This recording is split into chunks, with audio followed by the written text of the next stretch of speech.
Nang unang panahon si Kasintinopla, hari ay Pipino, reyna ay Malingga. May anak-anakan na isang prinsesa, bansag ang pangalan si Doña Patola.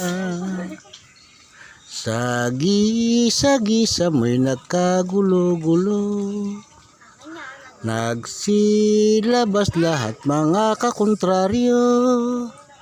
Nagpaimbahada si General Upo, konden kalabasa siyang sumaklolo.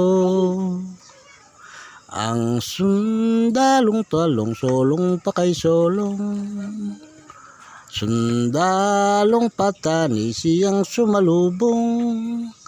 Ang sarhentong bataw, tauhay tinipon, dahil sa giyerang di na mauurong.